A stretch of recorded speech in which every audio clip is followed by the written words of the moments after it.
हमारे साथ एक HSN जी हैं जी, इनको लेते हैं जी। लेटर देने आए। अच्छा ड्रम ढूंढ रहे हैं, लेटर देने आए थे। अरे फोटो निकाल के जी जी भाई, hello hello hello hello hello भाई, हेलो हेलो भाई। HSN भाई आप, ये हेलो कृष्ण भाई हैं जी, ये कृष्णा कुमार जी हैं। हेलो। कृष्णा कुमार जी जी कृष्ण कैसे भाई, हैं? हेलो। कुमार भाई वेलकम। आवाज आ रही है भाई, बात कीजिए। इनको मालूम नहीं है नमस्कार स्टेज साहब। पे हैं। जी भाई, कृष्णा, हेलो। जी जी बोलिए।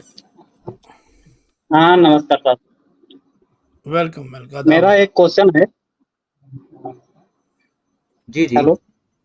जी मेरा फरमाइए। एक कीजिए क्वेश्चन क्वेश्चन। है कि ये जो मानव जाति है, ये जैसे इस्लामिक के अनुसार आदम हव्वा से मानी जाती है, और हिंदू के अनुसार जैसे मन शत्रुपा से मानी जाती है। तो इसका मतलब कि भगवान ने या अल्लाह ने जो इंसान धरती पर भेजा वो पूर्ण सभ्यता वाला होगा। तो इसके बारे में मुझे कुछ बताएंगे क्या? आपको एतराज है उनकी किसी बात पर? नहीं, ऐतराज नहीं, लेकिन ऐसा तो है कि बहुत सारे अभी भी जनजाति ऐसे हैं जो कि नग्न वेश में घूमते हैं। तो ये कहाँ तक सही है, कहाँ तक गलत है, ये जानना चाहते हैं। किसमें घूमते हैं? हैं? बहुत से जनजाति ऐसे हैं जो किसमें घूमते हैं, नहीं समझा मैं। बिना कपड़ों के ही घूमते हैं बहुत सारे जनजाति, और ठीक, जंगलों में रहते हैं। तो जंगलों में आदम क्या हुआ तो बिना कपड़ों के? तो हमारे यहाँ वेस्टर्न कंट्री में किसी भी बीच पे चले जाएं, सारे बिना कपड़ों में घूम रहे हैं और अपने आप को सिविलाइज्ड भी कहते हैं। नहीं, अब उनको आप छोड़िए बताएं ना। कि सिविलाइज्ड है कि नहीं वो सिविलाइज्ड हैं या नहीं है उनको वो छोड़िए। सिविलाइज्ड हैं। तो लेकिन देखो भाई, लेकिन अगर अगर कपड़े उतार कर घूमना अनसिविलाइज्ड होने की दलील है, तो फिर ये जो आधे गोरे कपड़े उतार देते हैं बीच पे पहुंचते हैं, ये सारे के सारे अनसिविलाइज्ड हैं। इनको आप सिविलाइज इसलिए मान रहे हैं कि गोरे हैं वो। इसको कहते हैं गोरा कॉम्प्लेक्स। आप देखो लोग हैं उनका जहनी गुलाम गोरों के। तो आपने कहा ये ले, कपड़ा उतारेगा, ये बिल्कुल ठीक है। वो कपड़ा उतारेगा अफ्रीका वाला, वो अनसिविलाइज्ड है। ये क्या बात हुई भाई? अफ्रीका वालों की बात नहीं कर रहे हैं। जैसे इंडिया में भी और बहुत सारे, जैसे इंडिया में सैंपैन जनजाति है, उसको मैं जानते मैं हैं? समझ गया हूं। जो ट्राइबल लोग होते हैं को वो कपड़े हाँ, वपड़े नहीं पहनते, उनका मसला है। मैं यही कह रहा हूं कि जिनको आप सिविलाइज्ड कह रहे हैं वो कपड़े क्यों उतार रहे हैं, उनके बारे में आप कब बोलोगे? मेरा ये मतलब सिविलाइज्ड होने या न होने से ये नहीं था। क्या था फिर? मुझे मुझे ये जानना था कि आदम हव्वा से ही सारी उत्पत्ति हुई है, हम्म या फिर जो क्रमिक विकास विज्ञान ने समझाया इससे हुई है। उत्पत्ति का मतलब क्या है? तरक्की, प्रोग्रेस। उत्पत्ति का मतलब यानी जन्म होना, मनुष्य का जन्म होना। मनुष्य कैसे आया? आप कह रहे हैं कि विज्ञान के सिखलाने से मनुष्य आया है? सिखलाने से नहीं आया। जैसे विज्ञान ने स्टेप वाइज स्टेप बताया है कि हाँ, रिवॉल्यूशन हुआ जीवों में, उससे फिर इंसान का जन्म रेवोल्यूशन। हुआ। विज्ञान ने स्टेप बाय स्टेप बताया कि रेवोल्यूशन हुआ है। हाँ, एवोल्यूशन तो नहीं कह रहे। आप इसके बारे में बताइए ना, आप तो मैं घुमा वही रहे हैं बता रहा मुझे। हूं, आप एवोल्यूशन को रेवोल्यूशन, आप रेवोल्यूशन कह रहे, एवोल्यूशन, दोनों में फर्क है। ठीक है, फर्क है, इसको बताइए आप। एवोल्यूशन कह रहे हैं, ठीक है। तो विज्ञान ने हाँ, आपको बताया कि एवोल्यूशन हुआ है। तो हाँ, मुझे एक बात बताएं कि अगर कपड़े पहनना एवोल्यूशन हाँ। की दलील है, तो एक तो गोरा कपड़े क्यों उतार रहा है, पहली बात। दूसरी बात आप यह है कि आप कपड़े होल्ड तो ऑन होल्ड ऑन आप होल्ड ऑन कपड़े होल्ड तो ऑन होल्ड ऑन हाँ, होल्ड ऑन। एक तो ये कि गोरा कपड़े क्यों उतार रहा है, पहली बात तो ये। दूसरी बात ये कि वो जो ट्राइबल हैं, क्या उनका एवोल्यूशन अभी तक नहीं हुआ? क्या अभी तक वो होमो इरेक्टस ही बने हुए हैं या होमोसेपियन बन गए? विज्ञान क्या कहता है उन ट्राइबल्स के बारे में? वो होमोसेपियंस हैं कि नहीं है? वो होमो सेपियंस हैं, लेकिन अगर हैं। आदम हव्वा तो के फिर इसका संतान, ताल्लुक एवोल्यूशन से नहीं है। अगर वो अगर होमोसेपियंस है, उनका एवोल्यूशन हुआ है, और आप भी होमोसेपियंस में से और गोरा भी होमोसेपियंस में से है, तो ये क्या बात हुई कि मैं और आप तो कपड़े पहने हुए, आपका तो मुझे पता ही भाई दिख नहीं रहा, कम से कम मैं कपड़े पहने हुए बैठा हूं, ठीक है। बाकी जो ट्राइबल्स हैं और जो बीच के ऊपर गोरा है, ये दोनों नंगे फिर रहे हैं। तो इनका बताओ एवोल्यूशन क्यों नहीं हुआ? ये तो आप जवाब दोगे। इसका जवाब मुझे आपसे चाहिए, क्योंकि अगर आदम हव्वा ने सबको बनाया है तो एक कैसे छूट गए, आदम हव्वा ने हमारे सबको ट्रेंड में नहीं नहीं आते? बनाया है। आदम हव्वा ने सबको हाँ, नहीं बनाया है। आदम फिर हव्वा ने कैसे है? अपनी औलाद को ये जरूर सिखाया है कि अपने जिस्मों को छुपाना है। फिर मैंने जो गोरों की मिसाल दी है ना, मैं इसलिए दे रहा हूं ये मिसाल के बाद मर्तबा औलाद अपने बड़ों का पढ़ाया हुआ सबक भूल जाती है।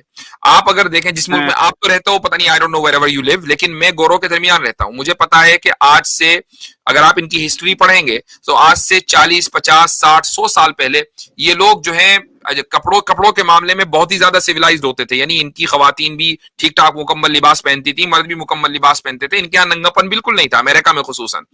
तो लेकिन उसके बाद क्या हुआ कि इन्होंने अपने बड़ों के पढ़ाए हुए सबक को भुला दिया और ये कहा कि नहीं, फ्रीडम का मतलब ये कि हम कपड़े उतारेंगे, सारे कपड़े उतार के बाहर जो है बीच में पहुंच गए।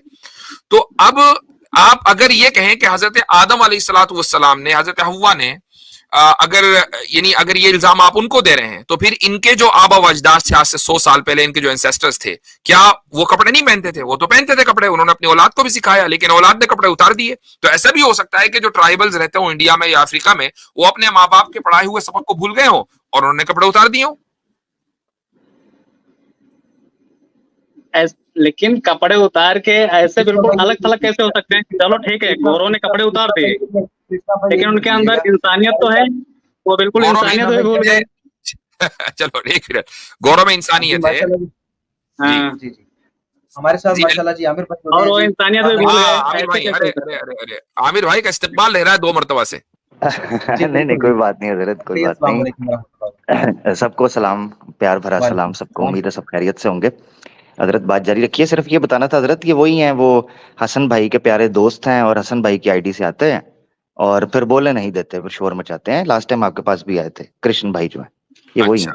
अच्छा, ये शोर तो खैर इस वक्त भी डाल रहे हैं कोई जी, वो तो साफ दिख रहा है। अब ये कि भाई ये कह रहे हैं कि गोरों में इंसानियत है, तो जी गोरों की इंसानियत साबित करें भाई, इंसानियत किसे कहते हैं और वो गोरों में मौजूद है? जी आप ही बताओगे इंसानियत नहीं है उनमें? कम से कम इंसान ये क्या है, की तरह तो नहीं है ना, किसी को मार डालेंगे। एक मिनट जरा, ओ भाई एक मिनट कृष्ण भाई, एक मिनट रुक जाएं। कृष्ण जी ने भी महाभारत के अंदर बड़े बंदे मरवाए, रुक जाएं जरा। अच्छा हजरत, एक कमाल की बात यह है कि इतना क्रेडिट तो गोरों को देना चाहिए कि नियोग प्रथा उन्होंने खत्म करवाई, सती प्रथा उन्होंने खत्म करवाई, पोलेगैमी उन्होंने खत्म करवाई, देवदासी सिस्टम उन्होंने खत्म करवाया, जो इसी तरीके से औरतों के ऊपर रोक लगी हुई थी एजुकेशन के हवाले से, यानी पूरे का पूरा हिंदू समाज जो है उसकी रेवोल्यूशन, हाँ जी, प्लस एवोल्यूशन किया, रेवोल्यूशन गोरों ने ही करवाई है। तो इतनी इंसानियत तो हजरत हमें माननी पड़ेगी जी, क्रेडिट देना पड़ेगा, ये बात। अच्छा चले, अब आपने जो है बता ही दिया कि इंसानियत किसे कहते हैं। अब हम कृष्णा जी से भी पूछें, जी इंसानियत किसे कहते हैं, और बताएं कि गोरों के अंदर इसी तरीके से जैसा कि आमिर भाई ने बताया, या आपकी अंडरस्टैंडिंग कुछ अलग है? ठीक है, इसको भी मान सकते हो, जो भी है ठीक, अच्छा ही किया। चले ठीक, तो ये मान लिया कि आप लोग जो है वो इंसानियत से दूर थे, गोरे ने आके आपको इंसान का बच्चा बनाया, ये मान रहे हो? एग्जैक्टली। हाँ ये भी हो सकता है, क्योंकि सती प्रथा हमारे समाज की कुप्रथा थी। तो चले भाई, ये बहुत अच्छी बात रही कि आज कृष्णा जी ने ये एक्सेप्ट कर लिया कि ये इंसान के बच्चे नहीं थे आज से 50 साल 70 साल पहले, अब जाके बने इंसान के बच्चे। 50 साल मैं मुबारकबाद देता हूँ, इस तरह के एक्नॉलेजमेंट के लिए बहुत बड़ा दिल गुर्दा चाहिए होता है। मुबारक हो जी, इस तरह की बातें बहुत कम सुनते हैं हम लोग, केवल घुमा फिरा के उल्टा सीधा बातें करते हो। जी जो हम आपको फिर दोबारा आप इंसानियत से दूर जा रहे हो। असल में मसला क्या है कि जो बीच में एक मर्तबा इंसानियत के ट्रैक से उतर जाता है ना, उसको वापस लाओ, फिर वापस जाता है वहीं। तो अब एक मर्तबा आप इंसानियत के ट्रैक पर आ गए तो सिविलाइज्ड रहो। हाँ सिविलाइज्ड तो है, लेकिन आपका आंसर थोड़ी हुआ है। जो मैं क्वेश्चन पूछा उसका तो आंसर दिए नहीं, आप बस घुमा फिरा के उल्टा सीधा बातें समझा दिए। इसमें क्या घुमाया फिराया भाई, सीधा सीधा आपको जवाब दे दिया, और क्या चाहिए आपको? उनके मतलब का नहीं था। वो पिछली बार भी हजरत, पिछली बार भी ना 1.5 घंटा गुफ्तगू इनके साथ मेरे ख्याल से 1.25 घंटा हुई थी। तो उसके बाद भी ना एंड में सारी बातें हो गई, जब आपने सारा समझाया तो इन्होंने ना फिर बार बार यही जुमला बोलना शुरू कर दिया। फिर हमें हसन भाई को बुलाना पड़ा था कि हसन भाई यार ये कृष्ण जी ने एक कैसेट स्टार्ट कर दिया, कोई साइड चेंज करें, ठीक है, कोई ए साइड चेंज करके बी करें ताकि समझ तो आए। अब वो बार बार यही, आप देख लीजिएगा, यही कहेंगे जवाब दिया कहाँ है, मेरा जवाब दिया कहाँ है, मगर जो जवाब दिया है उसके ऊपर एतराज नहीं उठाएंगे कि उस जवाब पर एतराज क्या है, खुद मान रहे हैं। आमिर भाई होमो इरेक्टस को जवाब समझ नहीं आता। जी नहीं देखो उस पर होमो ऐतराज हम इरेक्टस क्यों को, उठाएंगे? देखिए अगर होमो सेपियंस जो है वो होमो इरेक्टस को जवाब देने लगे तो कहाँ समझ में आएगा, वो ये कहेंगे जवाब नहीं दिया। जी बिल्कुल ऐसा ही है। जी तो बहरहाल ये अपना कृष्ण भाई काफी बात हाँ हो गई बोलिए। है, तो बाकी देख लें। मैं आपसे ये जानना चाह रहा था, अगर इजाजत हो, उस सनातन धर्म में उत्पत्ति कैसे हुई थी? किसमें? सनातन धर्म में? सनातन जी धर्म जी जी में जी। दोनों चीज है, इसमें इवोल्यूशन भी समझाया गया है और उसके अलावा ऐसे भी उत्पत्ति जैसे इस्लामिक में समझाया गया है, मनसतरूपा से भी है। दोनों अच्छा उसमें दोनों कॉन्सेप्ट हैं, एक नहीं है। ठीक है, ठीक है। वो हाँ मैं अपना शिव पुराण के अंदर पढ़ रहा था और लिंग पुराण के अंदर भी, कि उसमें लिखा हुआ है कि ब्रह्मा जी ने जब शिव जी को उत्पन्न किया तो एकदम बैठे बैठे उन्होंने कहा कि शिव जी की दाई पसली के अंदर से एक औरत निकालो। तो वहां से एक औरत निकली और वो जनाब वहां से जो है ना सिस्टम शुरू हो गया।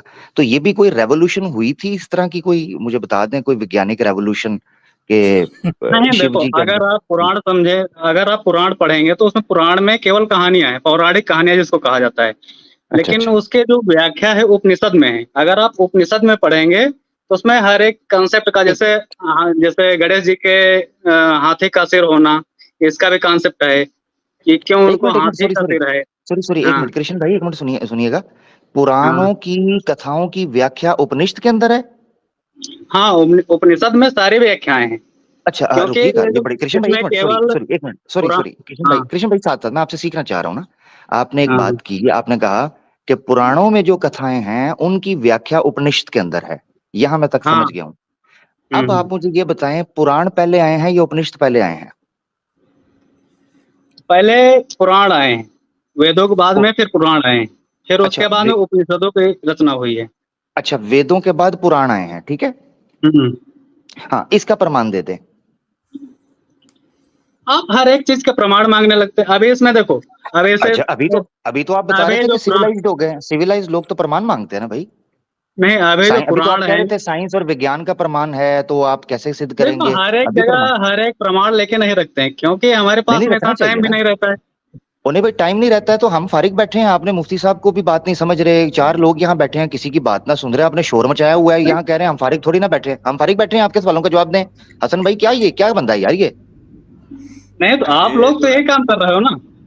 ओ भाई, हम लोग क्या तो हो, हर बहुत अच्छा ये काम कर रहे नहीं, हैं। नेक्स्ट हर टाइम एक आदमी प्रमाण को देगा समझा ना यार। नहीं, आप हसन लोगों का तो भाई यही नेक्स्ट काम टाइम। है ना कि हर एक आदमी को समझाना है। ओ भाई नहीं, हमारा वही कर किसने रहे हो किसने आप कह लोग। दिया भाई? लेकिन भाई हमारा किसने कह किसी को दिया? समझाने का मतलब नहीं, हम समझने आए हैं ना आपके पास में। और तो बस समझ नहीं ना रहे भाई, आप समझ भी नहीं ना रहे, दिक्कत नहीं ये है, प्रमाण आपके तब पास नहीं, क्लेम कर दिया है।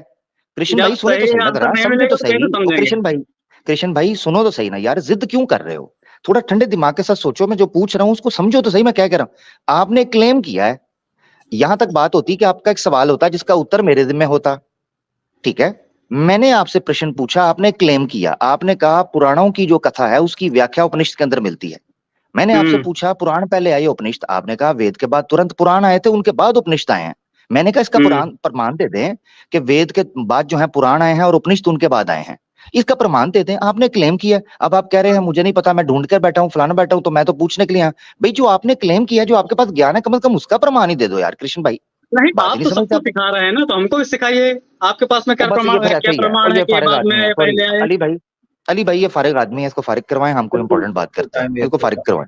हाँ, बिल्कुल। ऐसे ही फजूल। जाओ भाई, घुमा फिर आके जलेबी। मैं हजरत माजरत चाहता हूँ, यहाँ पर एक चीज जरूर जिक्र करना चाहता हूँ।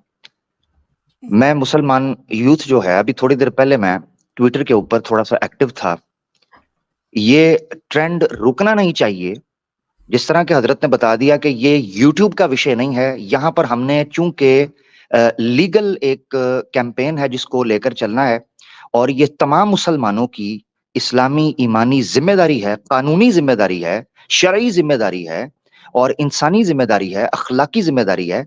तो जितने अहबाब इस वक्त सुन रहे हैं, ट्विटर के ऊपर मुफ्ती यासिर वाइदी साहब के हैंडल पर जाएं, ठीक है, एक्स उसको अब इस वक्त तो एक्स कह रहे हैं, वहां जाकर आपको अपडेट मिलेगी, ट्वीट्स मौजूद हैं। अगर इस्लामिक अवेकनिंग ट्विटर पर मौजूद है, उनको विजिट करें, या मेरे ट्विटर हैंडल के ऊपर आवाज़े हक ऑफिशियल पर जाकर खबर ले सकते हैं आप। उसको रीट्वीट करना है, हैशटैग का इस्तेमाल करना है, और वहां जो इस वक्त कैंपेन चल रही है उसका हिस्सा बनना है। बाकी सारी रिपोर्ट खबर आपको वहां पर मिलेगी, वो हम यहाँ पर डिटेल में डिस्कस नहीं कर रहे, मगर इस लड़ाई को तमाम मुसलमानों ने सोशल मीडिया पर जो इस वक्त कैंपेन चल रही है और फिर ग्राउंड के ऊपर जो मुसलमान मौजूद हैं लीगली इसको अपने सामने रखें और किसी किस्म की कोई इलीगल एक्टिविटी जो है या कानून को अपने हाथ में लेना वो आपने नहीं करना, ये काम करें। जी हाँ, इसमें 2 ट्विटर हैंडल भी बहुत अहम हैं, उनको भी जरूर चेक करें, उनको फॉलो करें। एक समीउल्लाह खान और दूसरा ट्विटर हैंडल है मिल्लत टाइम्स। तो इन दोनों हजरात ने भी काफी इस पर इनफैक्ट मैंने अभी इसको समीउल्लाह खान जो है मेरे अच्छे दोस्त हैं, तो मैंने उनको जब ये वीडियो भेजी तो पहले उन्होंने कंफर्म किया कि भाई ये बंदा इंडिया का है बाहर। तो पता चला कि जब मैंने उनको बताया कि ये कौन है तो बहरहाल उसके बाद वो एक्टिव हुए। तो माशाल्लाह बहुत सारे लोग इस वक्त इंडिया से एक्टिव हैं। तो इनमें ये जो 2 नोटेबल हैं तो इनको जरूर फॉलो करें ताकि बात दूर तक जाए।